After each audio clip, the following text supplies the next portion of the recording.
manual. Dios nos dio instrucciones. Y cuando uno sigue las instrucciones, las cosas van bien. Pero cuando uno no sigue las instrucciones, las cosas no van a funcionar. Pasa con todo, ¿sí o no? Tú piensa en, no sé, cualquier aparato de fabricación humana. Un teléfono móvil mismo. Si tú sigues las instrucciones de acuerdo al manual, el teléfono va a funcionar perfectamente. Ahora, como tú empieces a hacer cosas raras, a los 2 días deja de funcionar. Sucede en el ámbito natural y sucede en el ámbito espiritual. Dios nos dio un manual de instrucciones para que funcionemos bien. Como individuos, como familia, como iglesia, como sociedad. Como país, como nación. Y para que las relaciones entre las naciones sean las correctas. Dios nos dio un manual. Ahora, ¿qué pasa cuando no seguimos el manual? Es que las cosas no van a ir bien. Las cosas no van a ir bien. Ahora, ¿y de quién es el culpable o quién es el responsable? ¿El que ya advirtió dando la serie de instrucciones en el manual o el que no hace caso de esas instrucciones? ¿Es correcto echarle la culpa al fabricante cuando nosotros no seguimos las instrucciones? Otra cosa es que nosotros las sigamos. Si nosotros seguimos las instrucciones a rajatabla, podemos decirle, un momentito, he hecho todo lo que el manual dice y luego las cosas no funcionan. Uno entonces pudiera reclamar, digámoslo así, ¿verdad? Pero cuando no es así, cuando no seguimos las instrucciones, ¿con qué cara reclamamos al fabricante? ¿Con qué cara? Vamos a...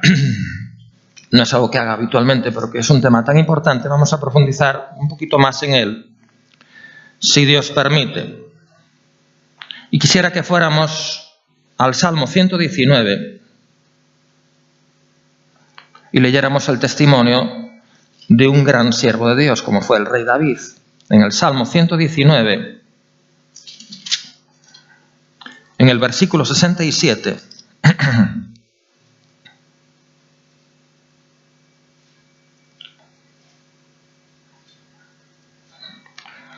Salmo 119, versículo 67, dice, antes que fuera yo humillado,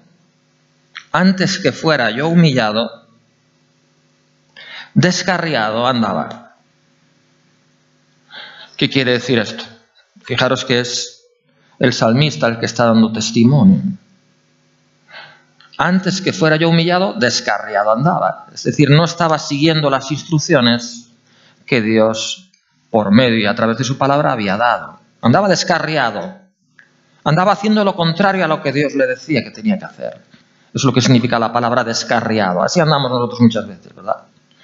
Lo sabemos cuando andamos descarriados. Dice, antes de que yo fuera humillado, descarriado andaba. Dice, mas ahora guardo tu palabra.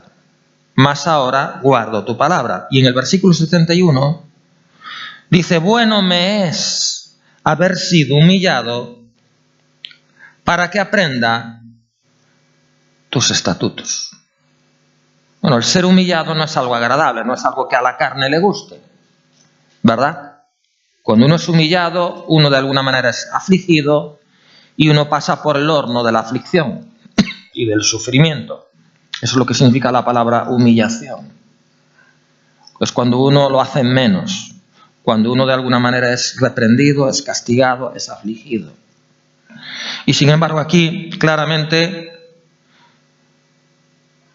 dice en el versículo 71, bueno me es. O sea, es algo bueno. El dolor, el sufrimiento, la aflicción es algo bueno cuando de alguna manera, si yo andaba de una forma no correcta, andaba descarriado, y gracias a la situación o la circunstancia que Dios trae o Dios permite en mi vida, mis caminos se enderezan, entonces ese dolor, ese sufrimiento fue algo bueno. Por eso dice David, bueno me es haber sido humillado, porque ahora guardo tus estatutos, porque ahora ya no ando descarriado. Es una lección muy importante, porque si andamos descarriados, debemos esperar, como Dios nos ama, que de alguna manera traiga algún tipo de humillación, algún tipo de dolor o de sufrimiento en nuestras vidas, precisamente para enderezarnos. Amén. En el capítulo 34 de los Salmos, Salmo 34, yo necesitaba decir esto, es algo que no dije el domingo pasado. En el versículo 19,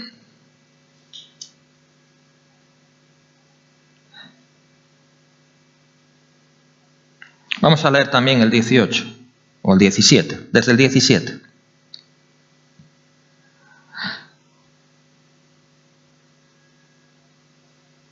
Claman los justos y Jehová oye y los libra de todas sus angustias. Cercano está Jehová a los quebrantados de corazón y salva a los contritos de espíritu. Versículo 19. Muchas son las aflicciones del justo. Aquí ya no estamos hablando de alguien que anda descarriado, estamos hablando del justo. Muchas son las aflicciones del justo, pero de todas ellas le librará Jehová. Fíjate qué promesa. Es decir, que cuando uno camina descarriado, Dios te va a enderezar, ¿verdad? Dios va a permitir el dolor, la humillación y el sufrimiento. Y cuando no caminas descarriado, el sufrimiento va a venir de todas maneras. ¿Qué cosa, no? O sea, andes descarriado o no, el sufrimiento viene de todas maneras. Porque muchas son las aflicciones del justo. Y aquí ya no habla del que anda descarriado, habla del justo. Dice que muchas son las aflicciones que vienen al camino del justo. Dice, pero una cosa Dios te promete, que de todas te va a librar. No va a haber una sola situación o circunstancia, por dolorosa que sea, de la cual Dios no te vaya a librar. Fíjate qué promesa. Y uno puede clamar y reclamar a Dios en oración sus promesas cuando uno está pasando por la prueba. Señor, tú dijiste que de todas me librarías. Y yo soy justo no por mis méritos, por tus méritos, por la sangre que tú derramaste en la cruz del Calvario, la cual me justifica, la cual me hace justo. Y mientras yo esté bajo esa sangre me hace justo. Y entonces ahí está la promesa de todas, muchas son las aflicciones del justo, pero de todas ellas le librará Jehová. Es curioso, a ver si al terminar hoy esta predicación podemos entender por qué muchas son las aflicciones del justo. ¿Por qué dice la Escritura que es necesario que a través de muchas tribulaciones entremos en el reino de Dios? Eso está escrito. Es necesario que a través de muchas tribulaciones entremos en el reino de Dios. ¿Qué quiere decir eso? Que si no, no entramos. O pasamos por el camino de aflicción o por el camino de tribulación, o no entramos. Porque estrecha la puerta y angosto es el camino que lleva a la vida, y pocos lo hallan. Sin embargo, la puerta que lleva a la perdición es ancha y el camino angosto, y el camino también es ancho. Y por ahí van muchos. En Hechos 9, perdón.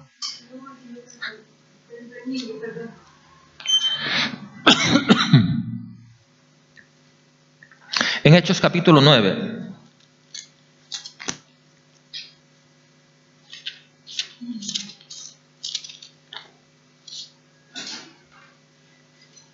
En Hechos capítulo 9, en el versículo 16. Hechos 9, 16.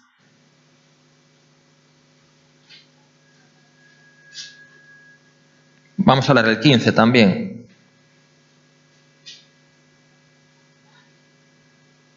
Este pasaje, Hechos 9, habla de cuando el apóstol Pablo aún era Saulo y perseguía a los cristianos camino a Damasco con las cartas de los principales sacerdotes para apresarlos y para torturarlos y matarlos si hiciera falta, ¿verdad? Ese era Saulo. Y camino a Damasco el Señor se le aparece, una luz cegadora que lo tira del caballo, queda ciego, y luego Dios le dice a Ananías, uno de sus siervos, que vaya y ore por Saulo. Y él tiene miedo. Y le dice, pero Señor, tú sabes lo que ha hecho a todos tus siervos este hombre. Y dice, ve, vamos a leerlo. Versículo 15. Dice, ve porque instrumento escogido me es este para llevar mi nombre en presencia de los gentiles y de reyes y de los hijos de Israel. Versículo 16. Porque yo le mostraré cuánto le es necesario padecer por mi nombre. Yo le mostraré cuando ya no es Saulo, cuando es Pablo, el apóstol, yo le mostraré cuánto le es necesario padecer por mi nombre. Así que, de alguna manera, seguir las pisadas de Jesús, seguir el ejemplo de Jesús, implica no renunciar al sufrimiento. De hecho, en Primera de Pedro, no, vamos a leer primero en Primera de Timoteo, no, Segunda de Timoteo, luego vamos a Primera de Pedro. En Segunda de Timoteo, una de las cosas que Pablo le dijo a Timoteo, que era su hijo espiritual, y hay 2 cartas en el Nuevo Testamento escritas por Pablo a Timoteo. Entonces, en la segunda carta, la segunda de Timoteo,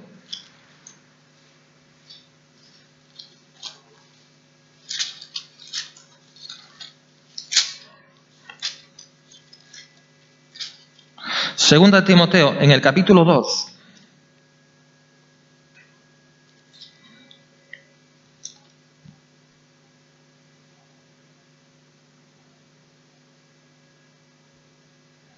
fijaros lo que Pablo le dice a su hijo espiritual. Cualquiera diría, bueno, pues uno a su hijo espiritual, pues le dice, ya verás, Dios te va a bendecir, Dios te ama, sigue adelante, ánimo, va a haber un galardón para ti, qué sé yo, exhortar, animar, confortar, fortalecer. Pero fíjate lo que le dice. Estamos en 2 de Timoteo, capítulo 2, versículo 3. Tú pues, le dice Pablo a Timoteo, sufre penalidades como buen soldado de Jesucristo. Ahí va esa. Ahí va esa. Sufre penalidades como buen soldado de Jesucristo. Ninguno que milita se enreda en los negocios de la vida a fin de agradar a aquel que lo tomó por soldado. Y también el que lucha como atleta no es coronado si no lucha legítimamente. El labrador, para participar de los frutos, debe trabajar primero. Considera lo que te digo y el Señor te dé entendimiento en todo. Acuérdate de Jesucristo, del linaje de David, resucitado de los muertos conforme a mi evangelio, en el cual, ahora es Pablo el que habla, en el cual sufro penalidades hasta prisiones a modo de malhechor. Mas la palabra de Dios no está presa. Es decir, que Pablo le predica a Timoteo con el ejemplo. Él, por causa de su nombre, por causa de predicar el evangelio, sufría penalidades como si fuera un malhechor, encarcelado, en prisión. En el versículo 10, por tanto, todo lo soporto por amor de los escogidos, por causa de aquellos que van a ser salvos, para que ellos también obtengan la salvación que es en Cristo Jesús con gloria eterna. Palabra fiel es esta: si somos muertos con Él, también viviremos con Él. Si sufrimos, también reinaremos con Él. A vosotros se os concede no nada más que creáis en Él, sino también que sufráis por Él. Porque esto luego tiene galardón. Dice, si sufrimos por Él, también reinaremos con Él. Hay un libro, así como en el Antiguo Testamento, el libro de Lamentaciones, podemos decir que es el libro del sufrimiento, porque habla todo el tiempo de ello, ¿no? Y hay un personaje en la Biblia que destaca en lo que al sufrimiento se refiere, que es Job, y ya hablamos muchas ocasiones de él, pero en el Nuevo Testamento hay un libro que continuamente martillea sobre la idea del sufrimiento. Es Primera de Pedro. Pedro, el apóstol, escribió 2 cartas, 2 epístolas en el Nuevo Testamento, la primera y la segunda de Pedro. Bueno, la primera de Pedro es tremendo como continuamente hace alusión al tema del sufrimiento. Entonces vamos a Primera de Pedro. Hay muchísimos pasajes que hacen referencia a ello, pero hay algunos que no tienen desperdicio. Primera de Pedro.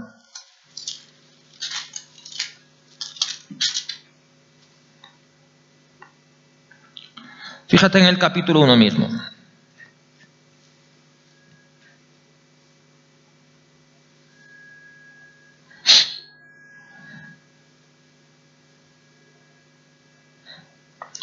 Primera de Pedro, capítulo 1, estáis ahí. En versículo 6 dice, en el cual vosotros os alegráis, aunque ahora por un poco de tiempo, si es necesario, tengáis que ser afligidos en diversas pruebas. ¿Para qué? Aquí vamos, versículo 7. ¿Para qué? Sometida a prueba vuestra fe, mucho más preciosa que el oro, el cual, aunque perecedero, se prueba con fuego, sea hallada en alabanza, gloria y honra cuando sea manifestado Jesucristo. ¿Qué es lo que Dios quiere que sea hallada en alabanza, gloria y honra cuando Jesucristo sea manifestado? Nuestra fe. Pero para que nuestra fe sea hallada en alabanza, gloria y honra cuando Jesucristo sea manifestado, esa fe tiene que ser probada. Probada. ¿Qué tiene que hacer Dios con mi fe? Probarla. Si es auténtica, si es de verdad, tiene que probarla. ¿Y sabes cómo la prueba? Ahí lo dice, Primera de Pedro. ¿Cómo prueba Dios la fe? Léelo, por favor. ¿Qué dice el versículo 7? ¿Cómo Dios prueba la fe? Con fuego. Con fuego. Con fuego. Dice que es mucho más preciosa que el oro, el cual se prueba con fuego. Cuando quieres purificar el oro, lo pasas por el fuego, las impurezas salen a la superficie. Y lo mismo pasa con la fe, que es mucho más preciosa que el oro, es mucho más valiosa. El oro es perecedero, la fe no.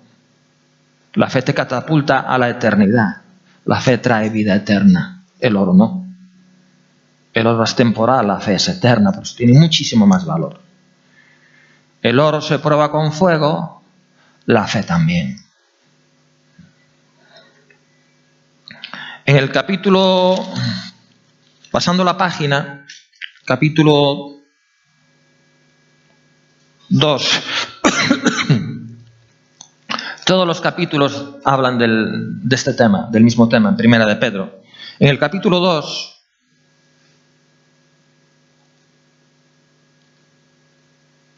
vamos a leer a partir del 19, dice: porque esto merece aprobación si alguno, a causa de la conciencia delante de Dios, sufre molestias padeciendo injustamente. Aquí no estamos hablando de que uno andaba descarriado y por lo tanto para enderezarte pues Dios te da una. No, estamos hablando de quien padece injustamente, de quien anda correctamente y padece injustamente. Dice: pues qué gloria es si pecando sois abofeteados y lo soportáis. Ahí no hay gloria ninguna. Recibiste lo que mereciste. Mas si haciendo lo bueno sufrís y lo soportáis, esto ciertamente es aprobado delante de Dios. Pues para esto fuisteis llamados. Esto es lo que muchas veces a los cristianos se nos olvida. ¿Para qué fuimos llamados? Para esto fuisteis llamados. Porque también Cristo padeció por nosotros, dejándonos ejemplo para que sigáis sus pisadas. Dejándonos ejemplo para que sigáis sus pisadas. El cual no hizo pecado, ni se halló engaño en su boca. El cual, cuando le maldecían, y eso ocurrió muy a menudo, no respondía con maldición. Cuando padecía, gloria a Dios, no amenazaba, sino encomendaba la causa al que juzga justamente. Él no devolvía la maldición y no amenazaba, sino se encomendaba a Dios, lo dejaba todo en las manos de Dios, creyendo y confiando que el Padre iba a juzgar con justo juicio. No se tomaba la justicia por su mano, como suele decirse, y no devolvía la maldición. Ejemplo nos dejó para que sigamos sus pisadas. Dice que para eso fuimos llamados. ¿Para qué fuimos llamados? Para seguir las pisadas de Jesús, para caminar en sus pasos. ¿Y qué hacía Jesús? Cuando le maldecían, no devolvía la maldición. Cuando padecía, todo lo encomendaba a Dios. Señor, dejo este asunto en tus manos. Nunca tomaba él la justicia por su mano. Amén. Dice que para eso fuimos llamados, para eso. En el capítulo 4, de Primera de Pedro.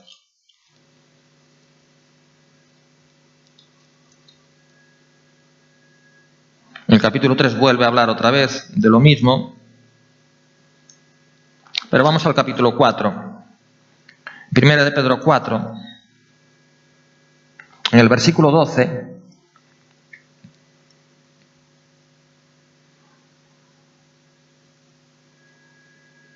bueno, vamos a leer primero el versículo 1. Primera de Pedro 4:1 dice: puesto que Cristo ha padecido por nosotros en la carne, vosotros también armaos del mismo pensamiento.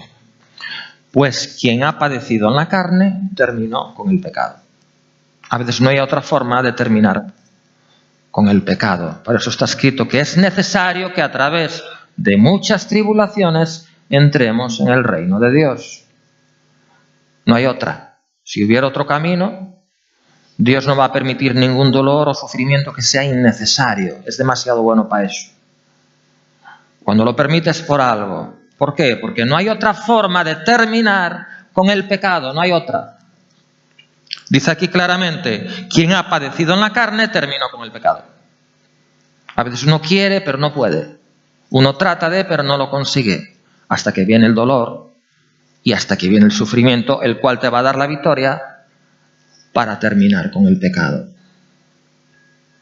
Como decía David, bueno me es haber sido humillado, porque ahora guardo tu ley. En el versículo 12, este texto es tremendo. Primera de Pedro 4:12 dice: amados, no os sorprendáis. ¿Por qué dirá eso, no os sorprendáis? Porque nos sorprendemos cuando viene la prueba. Pero dice, no os sorprendáis del fuego de la prueba que os ha sobrevenido, como si alguna cosa extraña os aconteciese. O sea que cuando vienen, no nos sorprendamos como, a mí ¿por qué me pasa esto? No, lo raro sería que no te pasara. Aclarémonos. Lo raro es que no te pasara. Porque cuando andas descarriado, Dios lo permite para enderezarte. Y cuando andas bien, Dios lo permite para que perfeccionarte, para que rompas con el pecado, para probar tu fe. O para que puedas romper con el pecado, con esas ataduras que muchas veces te atan. Entonces, dice, no te sorprendas. Lo sorprendente sería que no pasara nada, ¿verdad? No te sorprendas del fuego de la prueba que ha sobrevenido como si alguna cosa extraña aconteciera. No, es lo normal, es lo normal. Sino gozaos, por cuanto sois participantes de los padecimientos de Cristo, para que también en la revelación de su gloria os gocéis con grande alegría. Muchas veces Dios da la oportunidad de ser participantes de sus padecimientos. En una ocasión, los apóstoles habían sido azotados y encarcelados. Dice que se gozaban por haber sido hallados dignos de padecer por su nombre. Es un privilegio que no se le otorga a cualquiera. Ellos estaban contentos. Dice, Dios me encontró digno de ser hecho uno con Jesús en sus sufrimientos, luego lo seré también en su gloria. Dios me ha encontrado digno de padecer por causa de su nombre. Eso es un privilegio que no se le otorga a cualquiera. Amén. Por eso ellos se gozaban de que Dios los encontró dignos de participar de los padecimientos de su propio Hijo. Gloria a Dios. Vamos a Isaías. Libro de Isaías.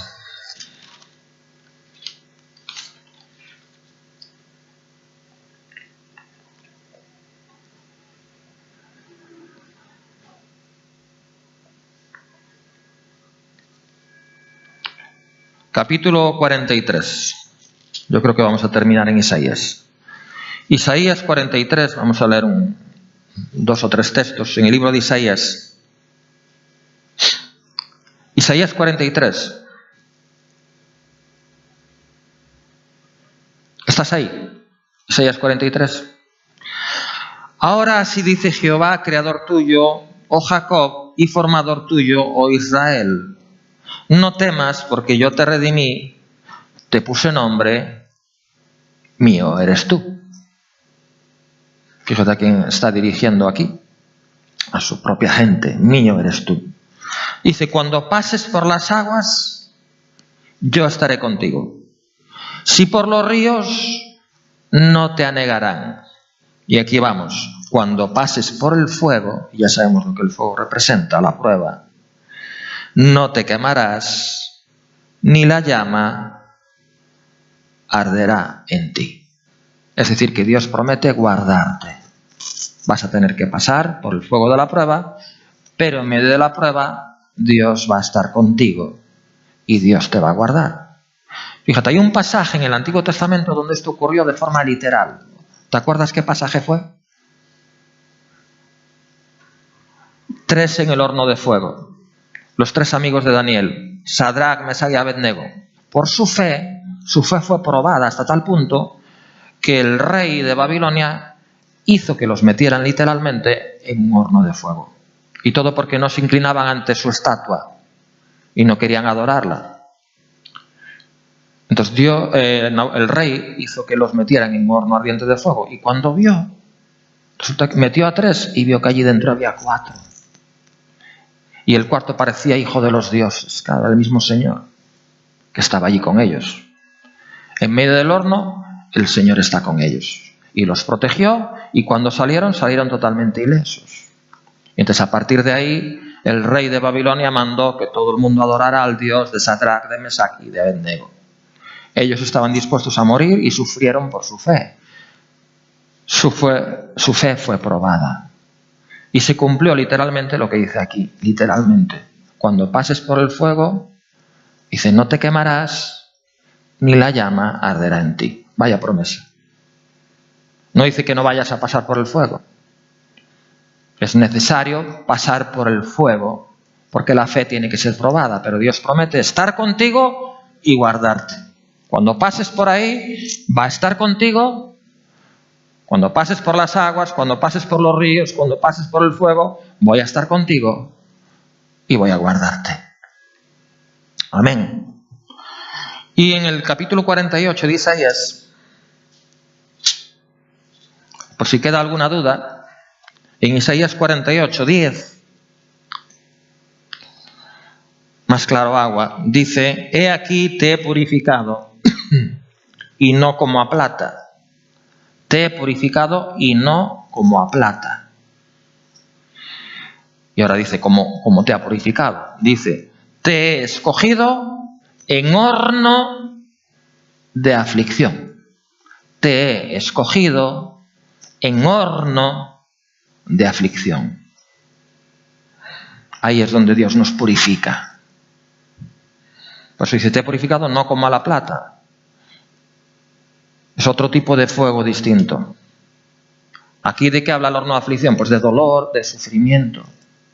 Ahí es donde Dios hace la obra que Él quiere y que Él tiene que hacer en nuestras vidas. En el horno de aflicción. Pero eso sí, Dios promete que nos va a librar, porque muchas son las aflicciones del justo, pero de todas ellas le librará Jehová, que va a estar con nosotros como lo estuvo con Sadrach, con Mesach y Abednego. Y de acuerdo a la promesa que leímos en Isaías 43, cuando pases por el fuego no te quemarás, ni la llama arderá en ti. Amén. Gloria a Dios. Bendito sea su santo nombre. Termino. El ejemplo perfecto es nuestro amado Salvador, el Señor Jesucristo, el siervo sufriente. Él vino para servir y para dar su vida en rescate por muchos. Y hay un capítulo que hace mención especial de este hecho, que es Isaías 53. Lo hemos leído más de una ocasión. Isaías 53, en el versículo 3, dice, despreciado. A ti quizás alguien te desprecia o te despreció, a él también. Y desechado, lo desecharon. Aunque era el Mesías, aunque era el Hijo de Dios, fue desechado, como si fuera un falso profeta. Despreciado y desechado entre los hombres, varón de dolores. Es decir, él sufrió muchos dolores. Experimentado en quebranto. Y como que escondimos de él el rostro, fue menospreciado y no lo estimamos. Gloria a Dios. Versículo 4. Ciertamente llevó él nuestras enfermedades y sufrió nuestros dolores. Y nosotros lo tuvimos por azotado, por herido de Dios y abatido. Mas él herido fue por nuestras rebeliones, molido por nuestros pecados. El castigo de nuestra paz fue sobre él, y por su llaga fuimos nosotros curados. Todos nosotros nos descarriamos como ovejas, cada cual se apartó por su camino, mas Jehová cargó en él el pecado de todos nosotros. Angustiado él y afligido, no abrió su boca. Como cordero fue llevado al matadero, y como oveja delante de sus trasquiladores enmudeció y no abrió su boca. Aleluya. ¿De qué nos quejamos? ¿De qué nos quejamos? Pongámonos de pie en esta mañana y demos gracias a Dios. Aleluya. Bendito sea su santo nombre. Demos gracias a Dios por Cristo Jesús, Señor nuestro. Dile gracias, Señor,